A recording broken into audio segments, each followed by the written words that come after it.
शेर की माँ दुर्गा का वाहन बनने की कहानी तब शुरू होती है जब देवी पार्वती घोर तपस्या करके भगवान शिव को पति के रूप में पाने की कोशिश कर रही थी।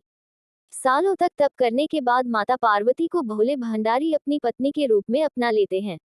इसी बीच तपस्या की वजह से माँ पार्वती का रंग काफी काला पड़ गया था। एक दिन ऐसे ही बातचीत के दौरान भगवान शिव माँ पार्वती को काली कह देते हैं।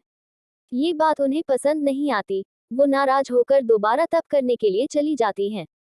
एक दिन बाद घूमते घूमते एक शेर घोर तप कर रही माँ पार्वती के पास पहुंचा। उन्हें खाने की इच्छा से वो वहां घूमता रहा। माँ को तप में लीन देखकर शेर भी वहीं इंतजार करता रहा।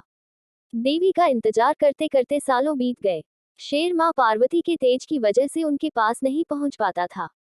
कोशिश करता और असफलता हाथ लगने पर दोबारा लौटकर कोने में बैठ जाता। होते होते कई साल बीत गए। माँ के तप से खुश होकर भगवान शिव प्रकट हुए और माँ से मनचाहा वर मांगने को कहा। देवी पार्वती अपना गोरा रंग वापस चाहती हैं। भगवान ने आशीर्वाद दिया और वहां से चले गए।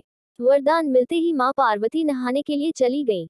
नहाते ही उनके शरीर से एक और देवी का जन्म हुआ, जिनका नाम कौशिकी पड़ा। उनके शरीर से काला रंग भी निकल गया था और माँ का रंग पहले की तरह ही साफ हो गया। इसी वजह से माता पार्वती का नाम माँ गौरी भी पड़ गया।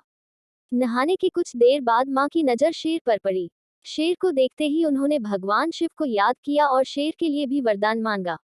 माता पार्वती ने भगवान से कहा, हे नाथ, ये शेर सालों से मुझे भोजन के रूप में ग्रहण करने के लिए इंतजार कर रहा था। मेरे पूरे तप के दौरान ये यही था। जितना तप मैंने किया है, उतनी ही तपस्या इसने भी की है। इसी वजह से अब वरदान के रूप में इस शेर को मेरी सवारी बना दीजिए। भगवान ने प्रसन्न होकर माता की बात मान ली और शेर को उनकी सवारी बना दिया।